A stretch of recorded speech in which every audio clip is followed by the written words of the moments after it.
નમસ્કાર વિદ્યાર્થી મિત્રો, હું શૈલેષ દલસાણિયા નિરંજન સ્કૂલમાં આપનું હાર્દિક સ્વાગત કરું છું. હવે આજે આપણે છે સેક્શન સીમાં કમ્પ્લેશન ઓફ સેન્ટેન્સ એટલે કે વાક્યને પૂર્ણ કરવાનું સમજવાના છીએ. જેમાં તમને એક વાક્ય આપેલું હશે અને પછી એમાં ડેશ ડેશ એટલે બ્લેન્ક હશે, એટલે કે આપણે એ વાક્યને પૂર્ણ કરવાનું છે. જે તમારે સેક્શન સીમાં આવે છે completion of sentence. Question number છે 38 to 40, માર્ક્સ છે 3. બરાબર, એટલે ખાસ ધ્યાન રાખજો મિત્રો, બરાબર, જેથી કરીને કંઈ પ્રોબ્લેમ્સ ન પડે. પણ હા, એક વસ્તુ હું તમને કહી દઉં છું, આમાં જે મેં જવાબ લખ્યા છે એ મારી રીતે લખ્યા છે.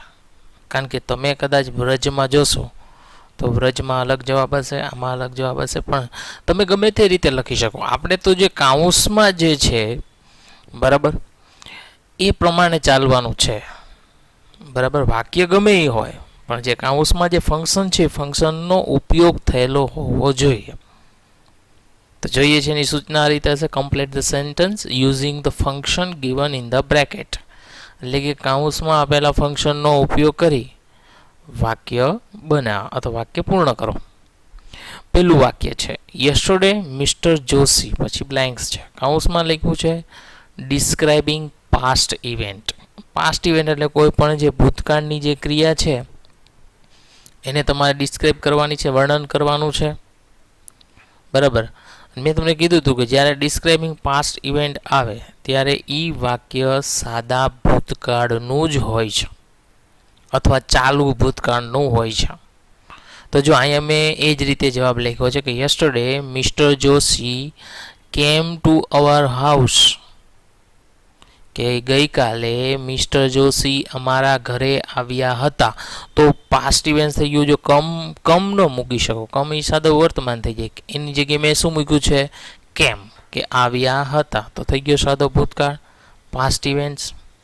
એના પછી જો બીજું વાક્ય છે today is my birthday, my parents, અહીંયા પછી બ્લેન્ક્સ છે, કાઉન્સમાં ફંક્શન લખ્યું છે એક્સપ્રેસિંગ પોસિબિલિટી. પોસિબિલિટી જનરલી મેં તમને કીધું હતું બે શબ્દો વડે થાય, મે અથવા માઇટ.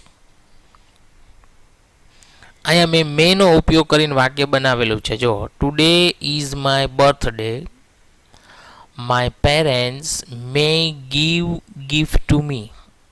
કદાચ કે મારા માતા પિતા મને આજે ગિફ્ટ આપી શકે. તો જો અહીંયા છે એ મે શબ્દનો મેં ઉપયોગ કર્યો છે. મે એટલે કદાચ, એટલે પોસિબિલિટીનો ઉપયોગ થશે મે. તમે અહીંયા ગમે તે વાક્ય બનાવી શકો, અથવા તમને જે લીથામાં વ્રજમાં જે કંઈ આપેલું છે એ પ્રમાણે વાક્ય બનાવવું હોય તો છૂટ છે.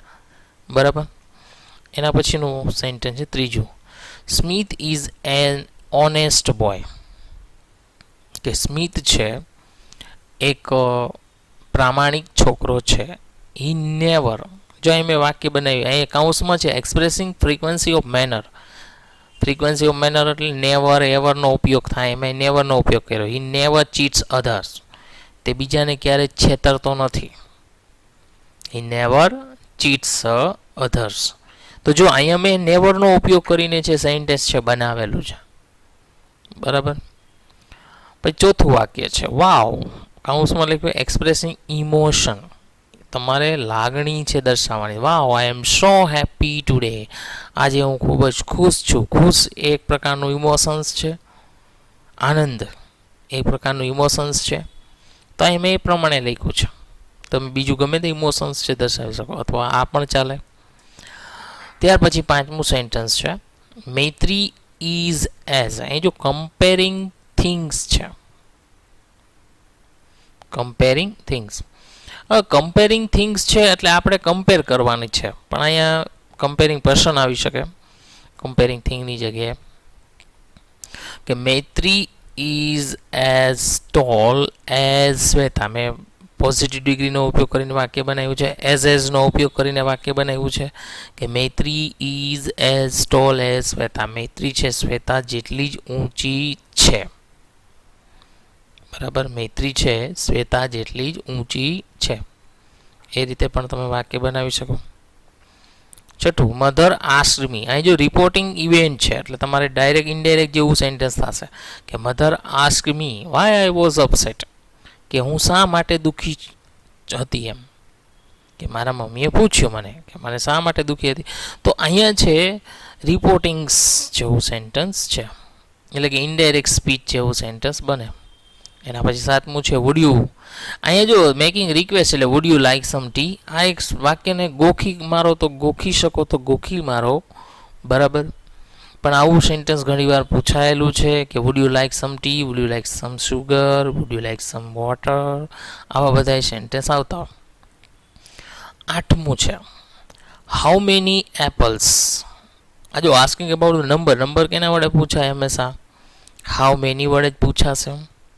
તો અહીં જો વાક્ય એમ બને કે how many apples are there in the basket, કે બાસ્કેટમાં એટલે કે ટોપલીમાં કેટલા સફરજન છે. તો આપણે નંબર વિશે પૂછ્યું, સંખ્યા વિશે પૂછ્યું, બરાબર. આગળ જોઈએ નવમું, વી વિલ ગો. અહીંયા જો કાઉન્સમાં લખ્યું છે ટોકિંગ અબાઉટ અલ્ટરનેટિવ, એટલે તમારે ચોઈસ બતાવો. અલ્ટરનેટિવ હંમેશા આઈધર ઓર કે નાઈધર નોર વડે છે એ તમે બતાવી શકો, બરાબર. પણ અહીંયા મેં આન્સરમાં આઈધર ઓરનો ઉપયોગ કર્યો છે. We will go either Goa or Mumbai. We will go either Goa or Mumbai, કે અમે કાં ગોવા અથવા મુંબઈ જશું. તો અહીંયા જો અલ્ટરનેટિવ છે, અલ્ટરનેટિવનું મિનિંગ જ થાય વૈકલ્પિક, એટલે વિકલ્પ છે બે, ગોવા ઓર મુંબઈ. પણ તમારે જ્યારે આવો પૂછાય ત્યારે તમારે આઈધર ઓર, નાઈધર નોર અથવા ખાલી ઓર વાપરવું હોય તો છૂટ છે. 10મું વાક્ય છે ધ મેન.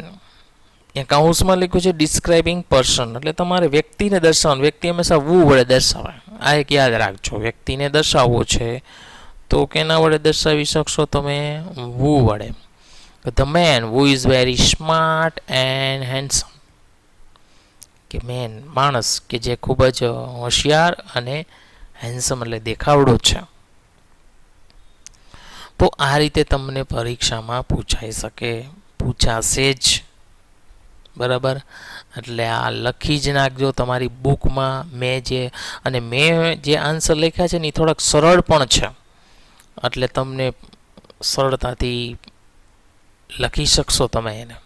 એટલે આ વાક્યો છે એક બુકમાં છે, લખી નાખવાના જવાબ, બરાબર.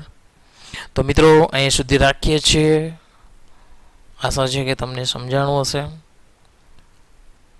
Thank you.